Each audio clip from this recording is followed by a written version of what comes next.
Mestre, eu preciso de um milagre. Transforma minha vida, meu estado. Faz tempo que eu não vejo a luz. Agora nós chegamos ao momento importante do nosso evento, do depoimento do nosso palestrante. Eu chamo agora o presidente do capítulo, Humberto, para entrevistar o nosso palestrante, o Johnny Loureiro. Peço que receba o nosso convidado também com um aplauso muito forte.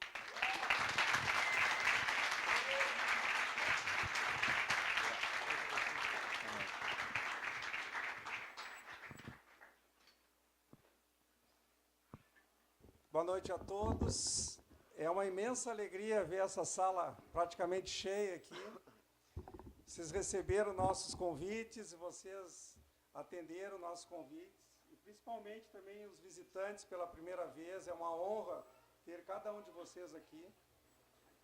E queria me apresentar. Eu não sou o lutador. O lutador é ele. Eu sou Humberto. E tu pode te apresentar. Opa, boa noite, pessoal. Tudo bem? Meu nome é Johnny. Muito obrigado pela presença de todos, né? Primeiramente, eu queria aproveitar aqui, apresentar para aqueles novos dessa noite o que é essa associação que você foi convidado. A ADONEP significa Associação de Homens de Negócio do Evangelho Pleno.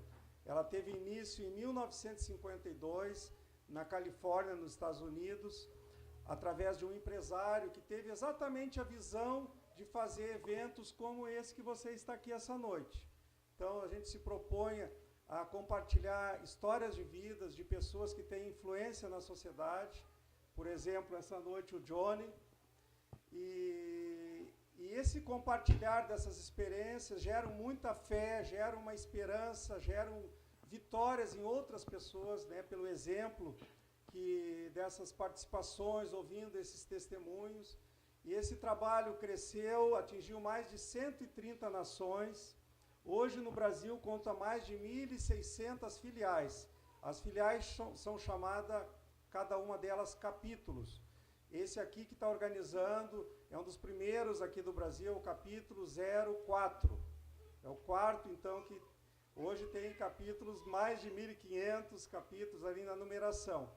E a gente se propõe bem focado a esse trabalho. Nós não somos igreja, não somos uma religião nova. A gente vem testemunhar, né, do poder de Deus, da graça de Deus, do amor de Deus que foi cantado aqui essa noite, através de vidas que resolvem ser transparentes. Ele é uma pessoa que a gente tem muita alegria estar essa noite conosco.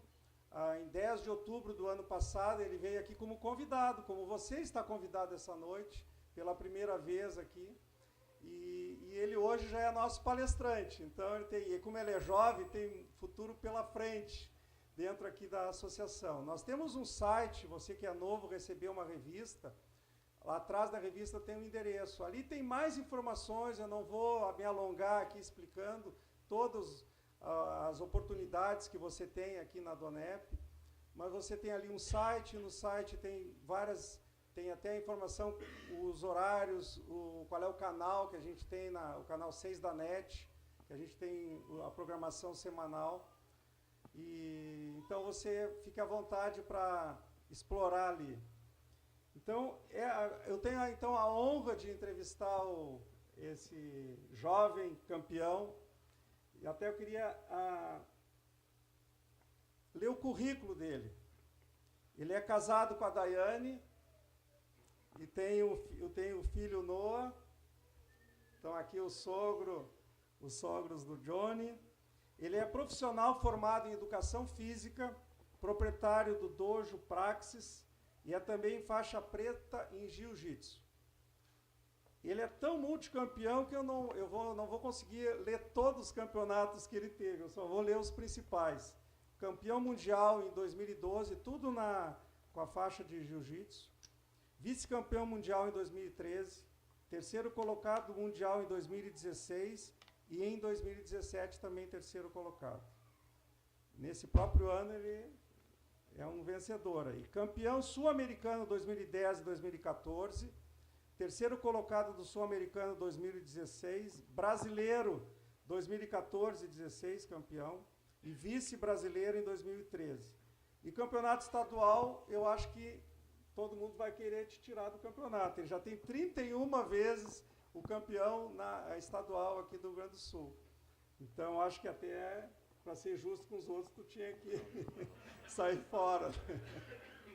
Então, eu queria deixar contigo a palavra agora, Johnny. Começa pela tua infância, o teu relacionamento familiar. Nasci numa família maravilhosa, né? Eu amo a minha família de todo o meu coração. E a minha mãe foi mãe bem jovem, né? Junto com meu pai. Eles me tiveram quando a minha mãe tinha 15 e meu pai tinha 16 para 17 ou 17. E foi algo muito repentino entre eles, foi aquele calor de... Eu vejo hoje como uma paixão louca de pré-adolescência, de adolescência. E rapidamente eles se separaram, né, por brigas na família, entre visões diferentes, né, de criação. E com 3 meses eles já tinham se separado, né? A família era toda católica. A minha avó acendia. Eu me lembro que até pouco antes de eu me converter, eu ia lutar um campeonato e falava: ô vó, acende aquela velhinha para Santa Clara lá para ver se ela clareia os caminhos.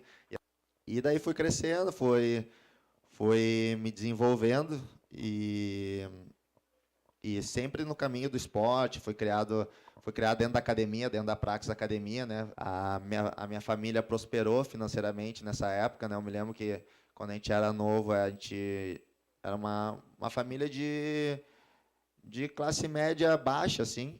Mas eu me lembro que rapidamente com a academia, com os negócios, a minha mãe sempre trabalhando em banco, assim, a gente conseguiu prosperar. Eu comecei a treinar jiu-jitsu quando eu tinha 14 anos. Eu comecei a conhecer as drogas mais pesadas, né? Daí não era só maconha, daí era droga sintética, era as drogas mais fortes, né? Daí eu me perdi de vez, assim, né? Daí esse terceiro ano, assim, foi o ano que acredito que foi um ano que me marcou, assim, no sentido de se perder total, assim, né? De ter errado completamente o caminho, né? Do que é uma vida saudável, uma vida com luz, né? E me diz uma coisa, a tua avó, qual foi o papel nesse momento? Daí acabou o colégio, daí nisso acabou o colégio e eu brigava muito. Nisso a minha mãe estava grávida, né? E eu brigava muito. Imagina, ficava fumando em casa escondido, daí a minha mãe brigava comigo, e ela com gravidez de risco. E daí meu padrasto, ele era piloto de avião, então ele estava em casa só de vez em quando. E daí ele brigava muito comigo, eu naquela rebeldia. Nisso a minha avó, no momento de sabedoria, chegou para mim e falou assim, ó: neguinho, olha só, tu tá atrapalhando o casamento da tua mãe. Vamos morar comigo, porque daqui a pouco essa tua fase vai passar, eu tenho fé em Deus que tu vai melhorar, que essa tua fase é só uma loucurada na tua vida. Só que se tu continuar assim, a tua mãe vai se separar do Felipe, porque a tua mãe ela vai tomar as dores por ti. E então vem morar comigo, deixa a poeira baixar, daqui a pouco se tu melhorar, tu volta a morar com eles. Mas vai ser melhor tu ir morar comigo do que daqui a pouco tu separar os dois e tu melhorar e a tua mãe tá grávida e daqui a pouco não tá mais com o marido dela e daí vai ser a segunda separação dela e daí vai ser confusão total. Daí eu pensei, já tá a fim de ir embora mesmo. A minha avó morava numa casa lá no Planalto, com a mais linda aquela casa. Daí eu é para lá mesmo que eu quero ir. Daí eu, tá, vamos. Daí nisso a minha avó conheceu o Alexandre, né? Ela conheceu o Alexandre e o Francisco, que treinavam lá na academia, e daí ela pegou e falou assim, ó, Johnny, eu conversei com o Francisco, tem uma igreja bem legal, eu vou te levar lá na igreja. Eu falei, tá, vamos lá.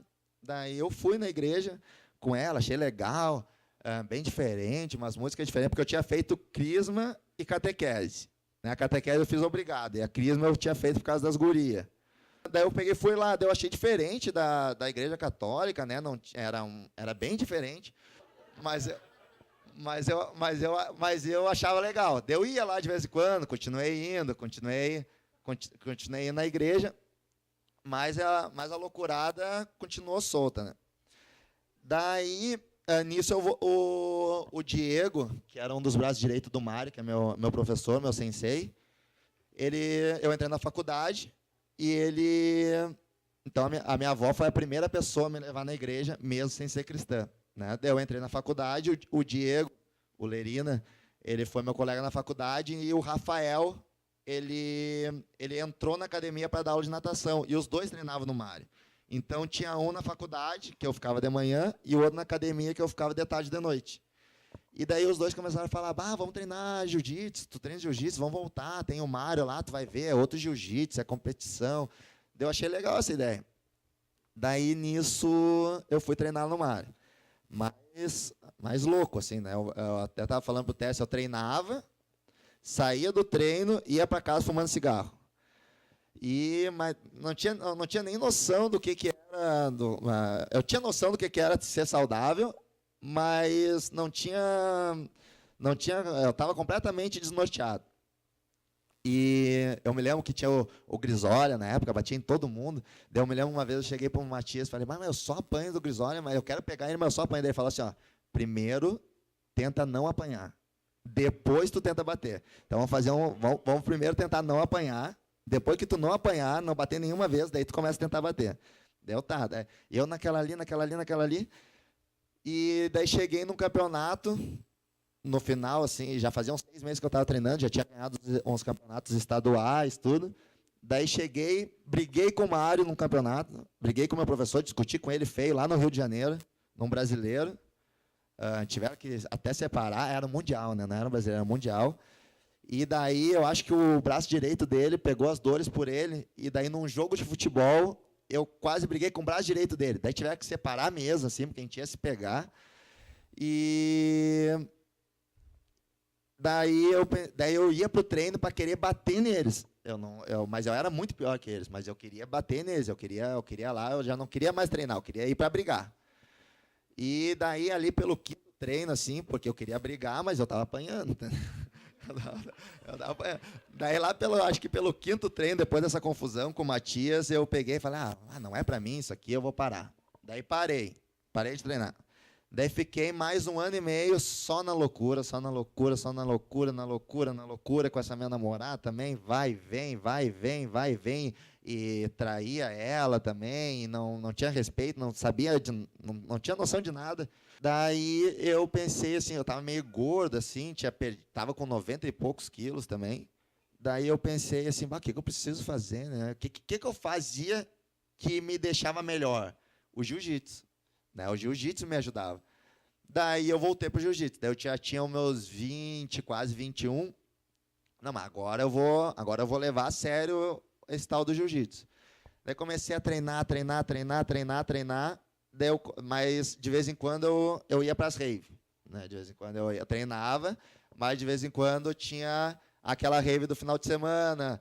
A maconha era quase todo dia, né? Daí tinha a maconha para comer, a maconha para fazer o digestivo, a maconha para dormir, a maconha para treinar, a maconha para isso. Era o dia todo. E daí eu fui treinando, daí foi o jiu-jitsu que foi fazendo eu melhorar, porque daí eu comecei a ver o que eu preciso fazer para ser melhor no jiu-jitsu. Daí eu comecei a ver que o dia que tinha festa, se tinha festa no final de semana, segunda-feira eu só apanhava. Daí tá errado, né? Não gosto de apanhar. Daí eu comecei a me cuidar nas festas. Daí eu comecei a só tomar água e fumar os baseados. Né? Daí eu larguei as drogas pesadas. Né? Que é a burrice do malandro. Né? A burrice do malandro é achar que a maconha é de já. Né? A maconha não leva a nada.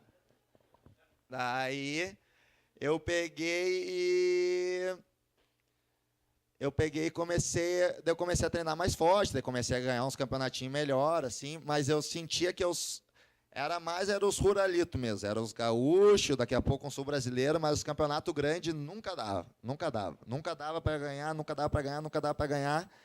E daí nisso eu já estava parando de fumar, já estava bem concentrado, já estava melhor, daí era só final de semana, daí era só quando ia para a guarda, quando ia para o roda, quando ia fazer uma viagem um pouco maior, assim, daí eu fumava. Daí eu falei assim, eu vou ficar 3 meses sem fumar. 3 meses sem fumar para lutar o Mundial. E daí vou lutar o Mundial e vou ver como é que eu vou me sair. Daí fui lá, treinei, fiquei, me comprometi, porque eu já estava praticamente parando. E lutei o Mundial. Daí lutei o Mundial. Isso foi nos Estados Unidos. Isso em Los Angeles, em Long Beach, né? E o que mais tu aprendeu lá com aqueles outros lutadores lá de lição? Boas. Daí eu peguei e comecei. Naquela época a gente era Gracie Barra, né? Daí eu vi o Roger Gracie, Rômulo Barral, os caras tudo top, os melhores, assim, que eu só tinha visto em revista, assim, tudo. Eu vi que os caras eram tudo careta, né? E os caras, eu me lembro que até, de vez em quando a gente brincava no começo do treino, no estacionamento, fazia uns hip hop, fazia umas brincadeiras assim de esperto. Eu comecei, daí depois eu fui ver que a verdadeira loucura, a verdadeira malandragem é tu ser careta, né? Eu comecei a ver que quando tu é careta, que tu vê o quão o mundo é bom e louco também. E eles tinham resultado. E eu estava naqueles 3 meses ali, né? Daí eu treinando com eles, vivendo a vida de sonhos ali, né? E daí lutei e perdi. Daí tinha um francês lá, cheio, com uma baita condição de vida também, cheio da grana, que ele morava numa mansão em La Jolla. Daí a gente foi nessa mansão, e daí o francês me chamou assim, ô Johnny, quer fumar um skunk, né? Tem um bong aqui, se tu quiser. Daí tô 3 meses, né? Vou me dar esse luxo. Daí fumei, meu irmão, desculpa. Foi duro. Eu fiquei mal. Só que eu fiquei mal no sentido de assim, eu só pensava coisa ruim. Eu pensava que eu ficava espiado, que os outros estão pensando de mim, que o cara está querendo, ele sorri para mim, mas ele está, na verdade, me querendo ver pelas costas. Só começava a ver coisa ruim. Daí eu pensei assim, eu pensei comigo assim, esse negócio não é para mim. Daí vou parar. Daí voltei pro Brasil, daí nisso estava com essa minha namorada aí, nesse vai e vem. Daí teve um churrasco, né? E no churrasco, a galera, daí depois de uma semana que eu já tinha voltado, vamos fazer um churrasco, tu voltou, vamos fazer um churrasco. Daí essa galera tinha um baseado. Daí eu pensei assim, eu passei mal, acho que foi por causa que era forte. Agora eu vou fumar uma maconha daqui, que é mais levinha, eu vou ficar de boa. Daí fumei e aquele negócio veio de novo, aqueles mesmos pensamentos. Aquela coisa, já achando que, sei lá, que os caras estão dando em cima da minha namorada, os caras não estão me respeitando, o cara começa a pensar um monte de besteira. E pior ainda, eu ainda tinha discutido com essa minha namorada na frente dos outros. E eu me lembro que foi meio que, não foi baixaria, mas foi um papelão, assim. Eu peguei, eu engoli seco, assim, as últimas palavras que ela falou, assim, eu já estava passando uma vergonha, eu engoli seco e já tinha decidido, não, isso aqui eu não quero para mim. Daí, no outro dia, acordei, lá onde eu morava, lá no Ville de France, minha avó não estava em casa, eu acordei, a gente foi tomar café, eu peguei e falei, olha só, a gente está vivendo assim, assado, não quero isso para minha vida, entendeu? Vamos terminar agora e ponto. Daí a gente terminou e depois desse dia, desse café da manhã, eu nunca mais usei droga, porque eu tinha notado que eu era muito melhor sem a droga do que com a droga, muito melhor. E o meu professor, o Mário, tinha me falado isso. Johnny, já notou a pessoa que tu é quando tu tá louco e a pessoa que tu é quando tu tá de cara? E ele tinha me falado uma outra coisa que me marcou muito também, que ele falou assim, ó, Johnny, tu gosta desse teu lado espiritual, tu fala de luz, tudo, mas como é que tu quer buscar a luz se tu não tem lucidez? Não tem como, né? Não tem como tu buscar a luz sem tu ter lucidez. E daí nisso, depois que eu parei de usar as drogas, por causa que eu via que me fazia mal, que não me levava a lugar nenhum do jiu-jitsu, daí a página virou, né? Daí a página virou, isso foi, acho que em 2009, acho que foi 2009, começo de 2009, ali, ou metade de 2009. E daí, depois de lá, foi outra vida, né? Foi sem as drogas, foi outra vida. E eu, tanto como pessoa, né, quanto como lutador, né? Porque eu via que como lutador eu conseguia enxergar melhor as coisas, tinha mais disposição para treinar, me lesionava menos, né? Porque a droga e o cigarro, qualquer tipo dessas drogas, ela faz com que as tuas moléculas elas fiquem todas quebradas, né? E a ligação que tu tem que ter depois para fazer o teu corpo recuperar, ela é muito pior, né? Então comecei a me lesionar menos, comecei a ir melhor nas competições. E uma coisa que me chateava muito, que eu me cobrava, era como eu tinha decepcionado a minha família e como eu ia fazer para recuperar a confiança da minha família. Johnny, o teu professor alegou a tua busca espiritual. De que ele estava falando? Que assim, seu Humberto, quando isso foi porque eu falava sobre espiritismo, sobre budismo, né? Falava sobre Jesus, na verdade o que eu menos falava era sobre Jesus, né? Porque eu queria algo meio que imediato, assim, né? Eu queria algo que chegasse para mim e, opa, é isso aí. Eu queria algo que suprisse aquele vazio que a droga me supria, né? E daí, quando eu parei de usar droga, quando eu comecei a treinar, que eu comecei a ter uma ideia do mundo de verdade, eu comecei a ver que eu tinha que buscar esse lado espiritual também. E eu sempre gostei, eu sempre tive uns amigos bem ecléticos assim nesse lado espiritual assim. E daí eu me lembro quando eu ficava meio triste indo numa casa espírita, né? Eu me lembro que eu fiz iniciação ao budismo, né? Estudei bastante tempo o budismo. Cheguei a fazer como se fosse um batismo, né, deles. Fui para o templo de Três Coroas, fiquei um tempo lá, né, dormia lá. Mas eu comecei a ver que aquilo ali não batia muito com meus princípios, né? E daí eu comecei a ver que eu não posso ter duas mulheres, né? Eu tenho que ter uma mulher. E eu comecei a ver também que eu tinha os mantras, né? E eu não podia ficar falando algo que eu não entendia, né? Eu não entendia o tibetano, né? E eu nunca gostei de viver algo sem saber a fundo o que eu estou vivendo, né? Sem saber realmente o que eu estou vivendo.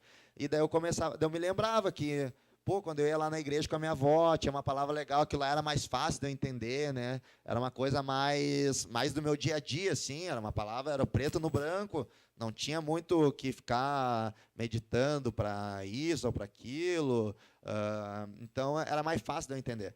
E de vez em quando eu ia na igreja, eu tinha uma namorada que era de Caxias, e eu ia na igreja, ela não gostava muito, daí eu ia no culto de noite, às vezes com ela, daí quando ela não queria ir, eu deixava ela dormindo, eu ia de manhã sozinho, né? Mas eu já comecei a buscar essa ideia de ir na igreja.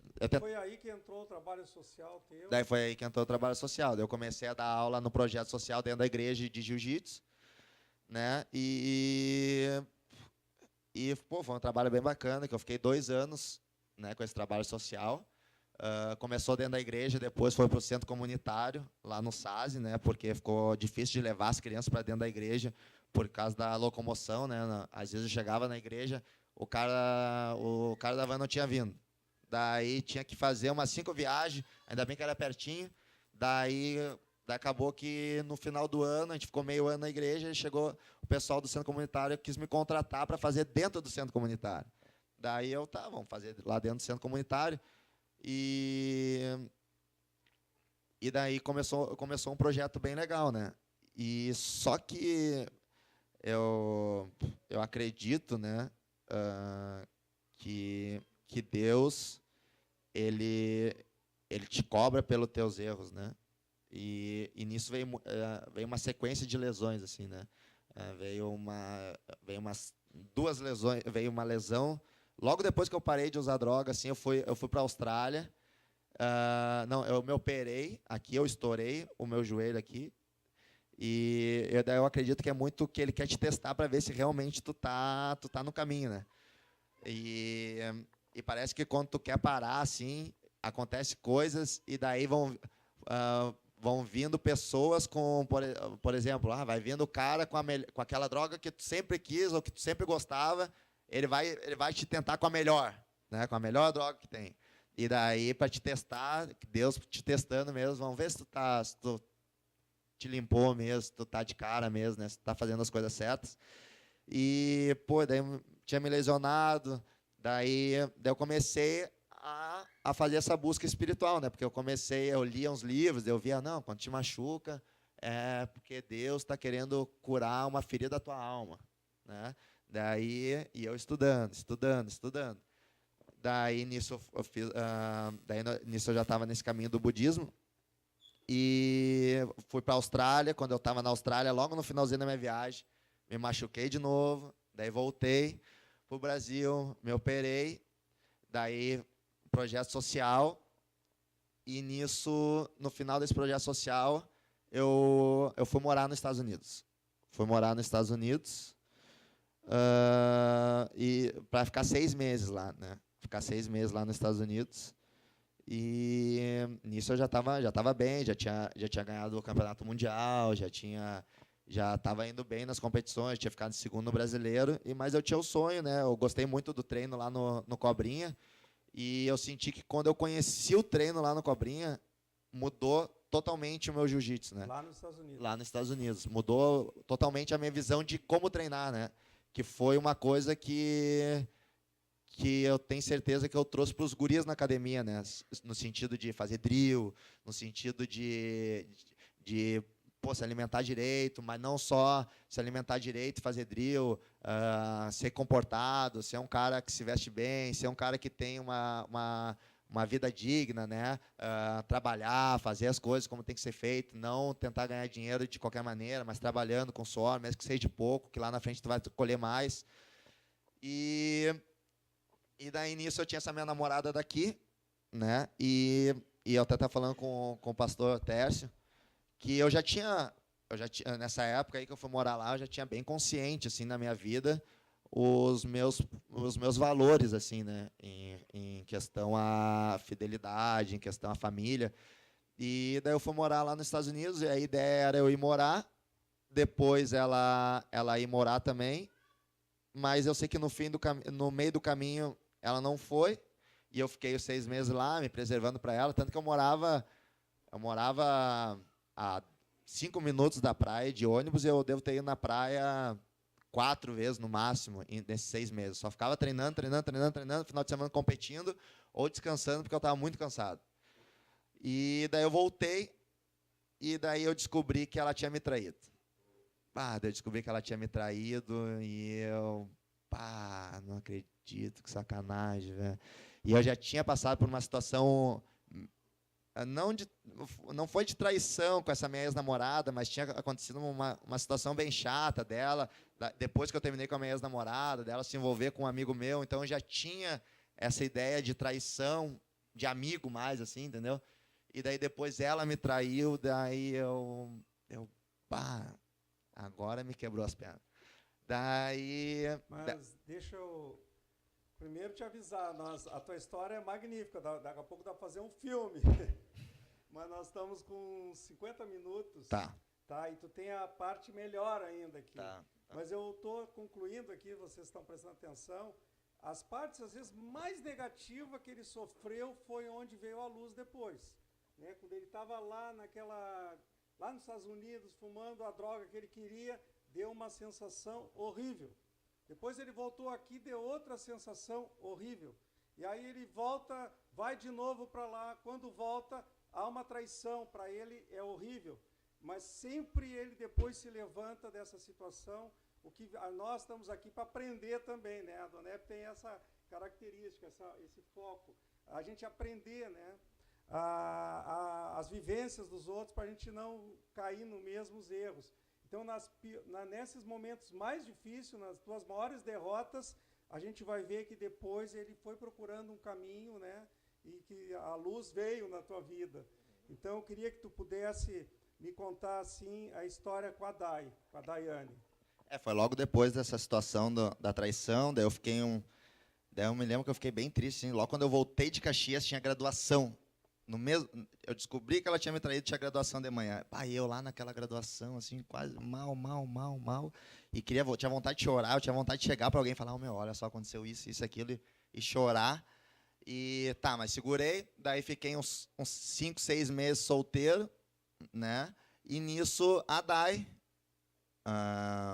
veio conversar comigo no Facebook, né?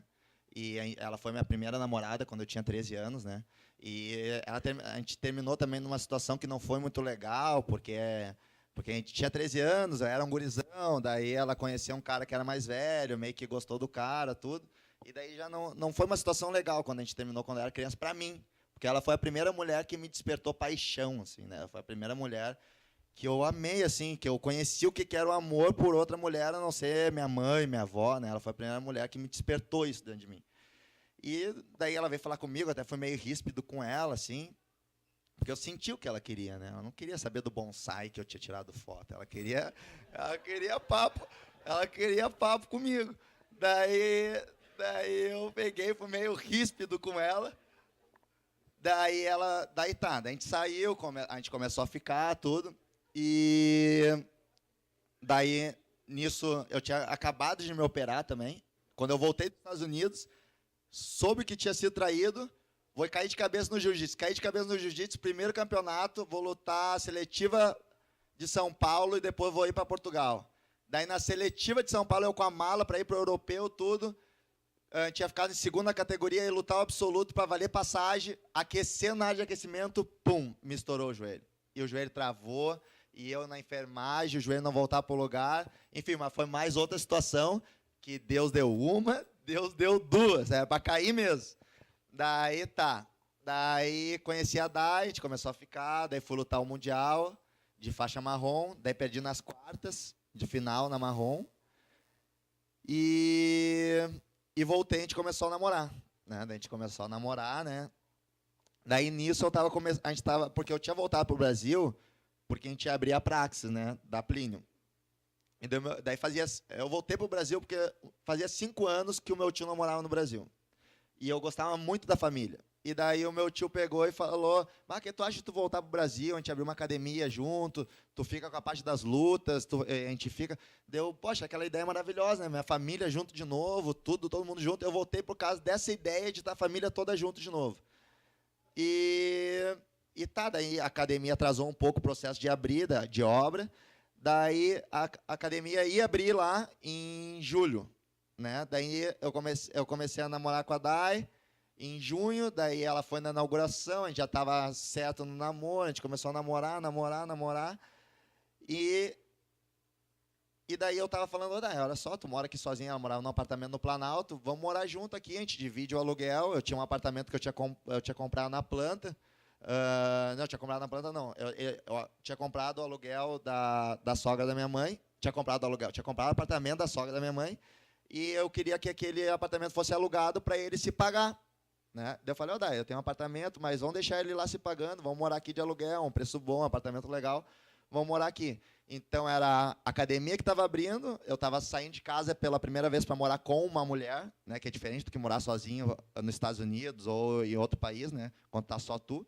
Eu ia começar um relacionamento com uma mulher e daí, em agosto, a gente descobriu que ela estava grávida.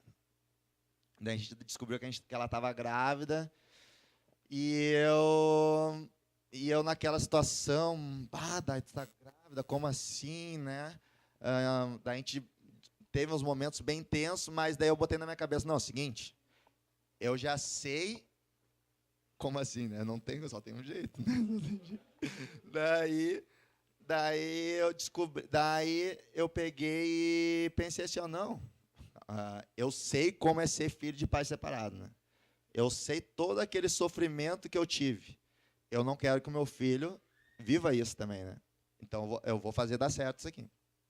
Daí eu comecei a me dedicar para ela. Daí a gente foi morar nesse apartamento que eu queria alugar. A gente saiu lá do Planalto. Então foi tudo junto. Foi negócio novo, foi academia nova, foi apartamento novo. E eu não estava preparado para sustentar tudo isso, né? E aí que Deus mandou o Shane. Foi um pouquinho depois. Um pouquinho depois. É que tem o Vai pro Shane. Tá. A história com o Shane foi uma história bem legal, eu pude acompanhar no início ali. Tá. Daí o Noah nasceu, a gente foi morar junto, tudo. E daí, nisso, eu e a Dai brigando muito, negócio de desconfiança, de filho, daquilo, né? Cheguei a fazer teste de DNA para ver se o filho realmente era meu, tudo. E, foi uma coisa que deu muita turbulência entre nós, né? Porque não foi uma coisa sadia, né? Não foi uma coisa que eu contei para ela, não, fiz meio que escondido, ela descobriu, mas deu confusão. Daí, nisso, um dia eu estou treinando, eu já comecei a treinar com o Shane, só que o Shane não tinha me visto ainda com aquele olhar de discipulador, né? Aí a gente tava... De águia, assim. De águia, não assim. tinha me visto com olhar de águia, né? Ainda não, Shane. Não tinha me visto ainda. Daí a gente estava treinando, daí um dia o Mário pegou e saiu do treino e falou, eu não estava treinando, estava machucado. Daí o Mário pegou e falou assim, Johnny, fica cuidando do treino aí. Eu acho que o Shane tinha ido no banheiro, tinha ido tomar banho, e eu estava sentado no banco, daí eu peguei e falei, tinha uns 30 treinando, daí eu peguei e falei, gurizada, olha só, acabou aí, vai tomar uma água, volta, encosta na parede e vamos rolar, vou casar os rola. Daí o Shane me olhou e falou assim, bate, não sabia que tu tinha toda essa liderança aí. Daí eu peguei e falei assim, aí que eu vi que ele olhou com outro olhar, daí ele olhou com o olhar de águia. Daí eu peguei e falei assim, não, que eu já tenho mais tempo aqui, o Mário confia em mim, né? Então ele sabe que eu vou fazer as coisas que ele me pedir para eu orientar a galera no treino. E daí eu me lembro que nisso eu me antecipei e falei, Shane, olha só, acho muito legal isso que tu tem de dar aula de wrestling e depois fazer uma oração com a gente, acho muito legal isso. Só que eu acho que assim, eu acho legal a igreja evangélica, mas eu não gosto dessa ideia de preconceito, né? Eu não gosto dessa ideia de ter preconceito contra as religiões. Eu vejo que, o budismo é legal, o budismo tem suas ideias legais, o espiritismo tem suas ideias legais, o xamanismo tem suas ideias legais. Eu acho que todos esses caminhos levam a Deus.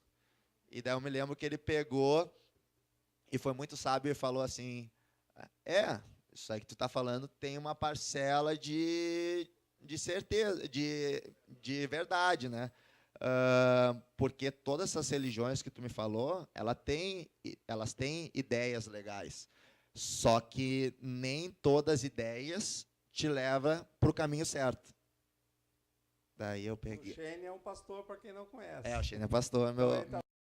Ali, né? Primeiro com o Alexandre, depois com o Shane. Depois com o Shane, com o meu discipulador, meu pai espiritual. Daí eu pensei, ele está querendo me pegar em alguma, né? Você é pastor, né? Ele tá querendo me pegar em alguma. Daí ele viu que eu fiquei pensando, mas daí ele se antecipou. Ele falou assim, não, vamos fazer o seguinte, a gente pode, se tu ficou com alguma dúvida, a gente pode tomar um café e que eu te explico melhor. Vamos tomar um café. Eu sempre gostei de conversar sobre essa parte espiritual da vida. E daí a gente começou a tomar café. Daí eu aceitei a ideia do Shane. Aceitei, não, você tem razão, Shane. Só que eu estava meio aceitei, mas não aceitei. Daí um dia ele me convidou para vir na Donep. Né? Ele me convidou para vir na Donep. Ele chegou de olha só, tem tem uma janta lá. Eu ia falar um negócio, mas não vou falar do buffet lá, que eu falei que tu me xingou uma palavra lá. Tu me xingou, não vou falar aquilo lá. Que a Daiane até pegou e falou, ô, John, como é que tu falou aquilo ali na frente do pastor? Daí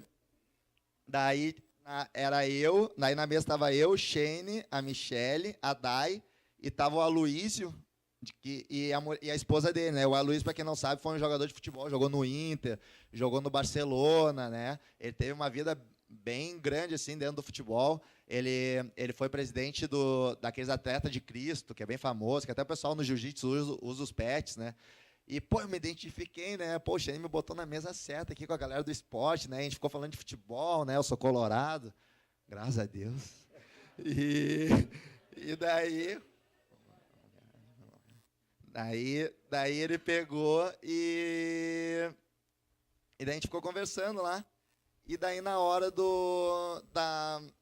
da palestra aqui na frente, eu gostei muito da ideia, né? E eu vim aqui na frente, né? Aceitar Jesus, né? Junto com a minha esposa, né?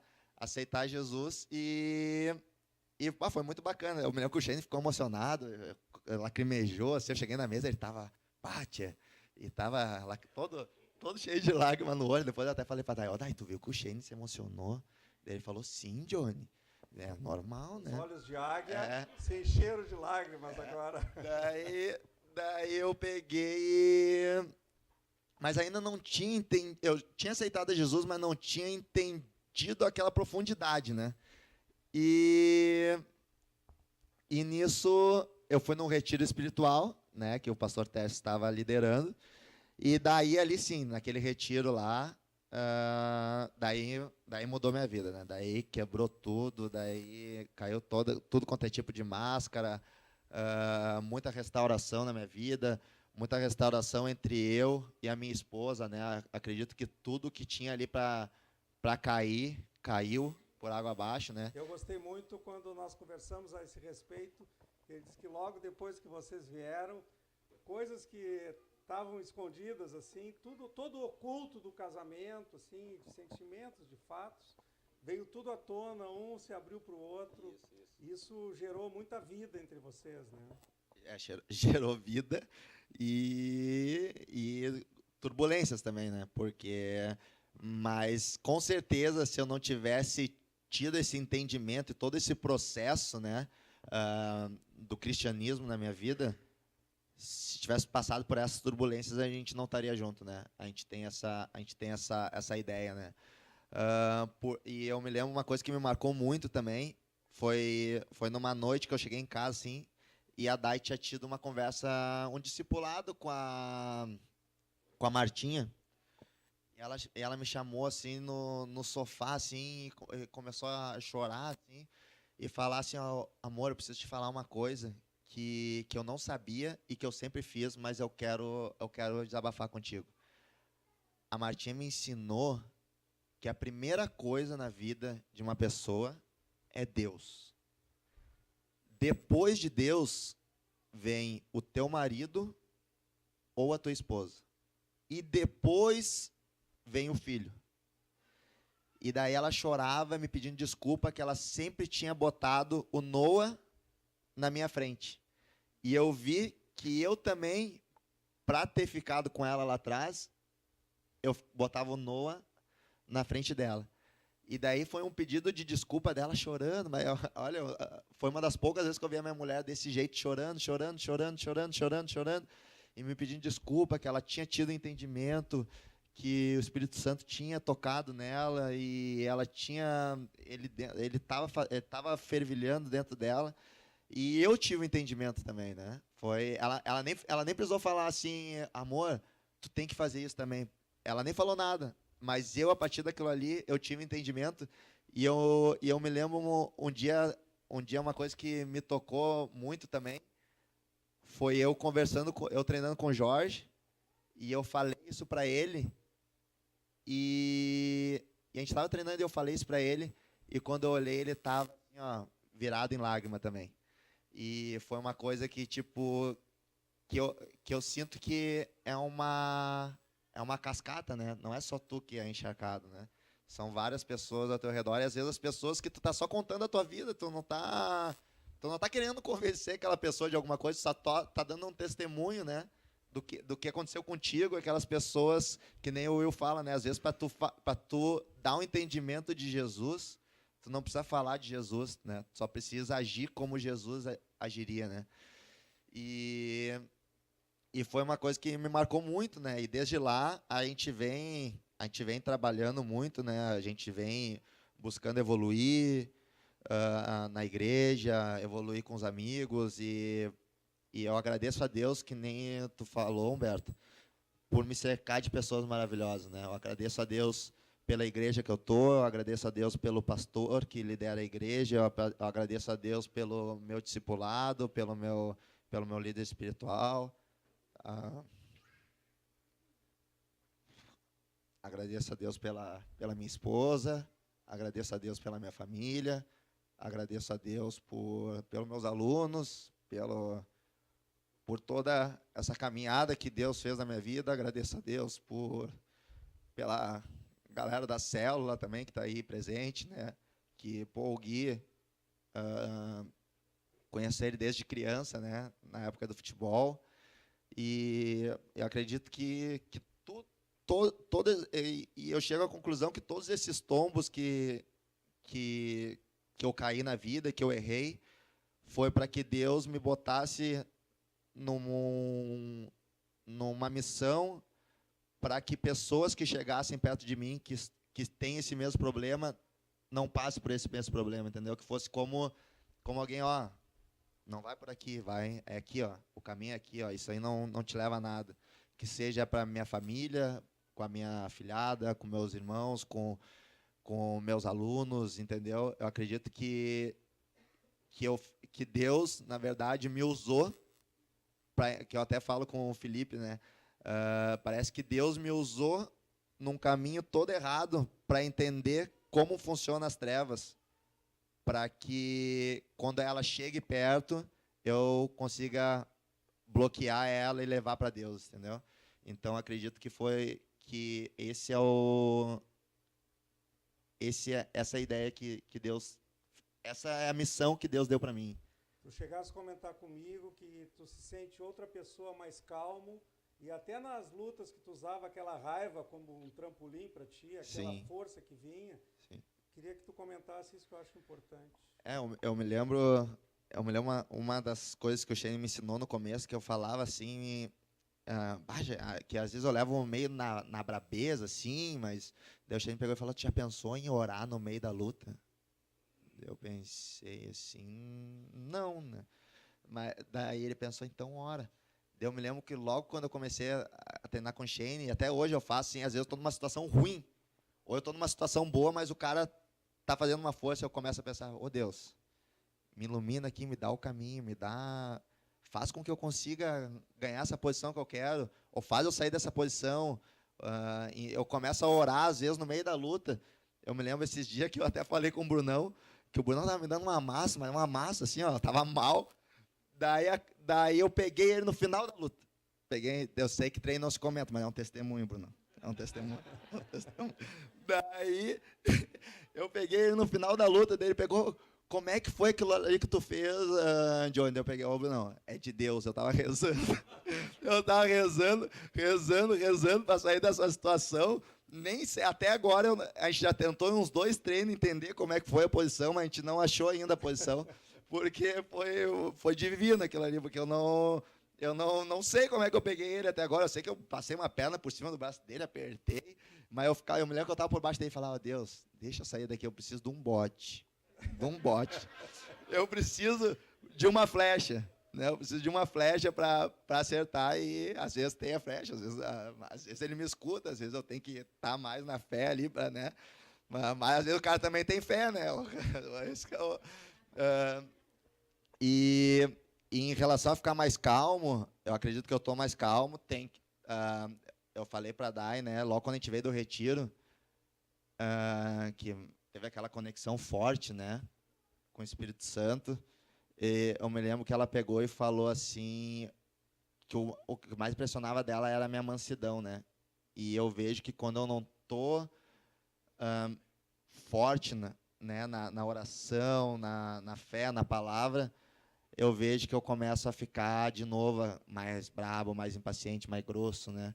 Então, mas o que mais me ajuda nesse caminho agora é saber para onde tem que ir, né? É saber o caminho que tem que percorrer e saber que o caminho é para cá, vai ter os problemas, vai ter os obstáculos, vai ter desafios, vai ter discussões, mas é aqui o caminho, entendeu? E antes eu não sabia o caminho. Antes eu ficava girando.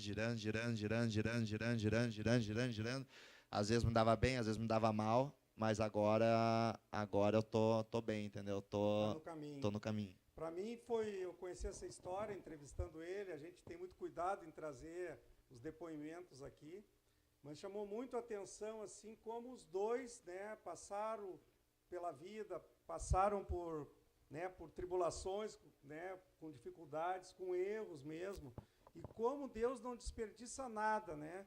Hoje eu ouvi dele a Dai como melhorou, mas está avançando rapidamente assim para buscar mais um equilíbrio. Tu também, quer dizer, como casal, como pais. Então é algo relevante assim. Tudo que eles passaram, todas as dificuldades, tudo Deus está aproveitando. E eu te digo assim, uma prova. Normalmente a gente traz aqui um médico, um engenheiro, um arquiteto e tem a metade das pessoas que tem aqui. Numa janta do outro modelo, que nós vamos ter dia 9 de outubro, aí lota, tem a comida, tem que comprar o convite, né, Deus enche esse salão aqui. Mas essa, como é gratuita, opcional, a janta, vem a metade do público que veio hoje. Por quê? É a história relevante, os olhos de águia, lá do Alexandre, da tua avó, do Shane, foi toda uma caminhada, né, que te trouxe até aqui para dizer para vocês, viu, Dai? É só o começo. Isso aí é só o começo que Deus tem para vocês. Vocês são muito jovens, é uma caminhada, vocês estão num processo de restauração. Eles saíram do retiro lá impactados. E parece que eles continuam impactados e agora impactando. Então, eu creio que é uma história linda, né? Nós temos muita alegria, né? Foi uma ideia assim de Deus mesmo te convidar, muito jovem na fé, mas vi quando começaram a chegar aqui as pessoas ligar durante a semana, né? Que realmente Deus quer usar muito a tua vida, quer usar muito um trabalho com jovens. Tem jovens aqui que têm as suas tentações, né? Mas para ver como os atalhos da vida, as facilidades, né? Que às vezes as tentações trazem, elas não vão consumir o desejo daquela felicidade, daquela alegria.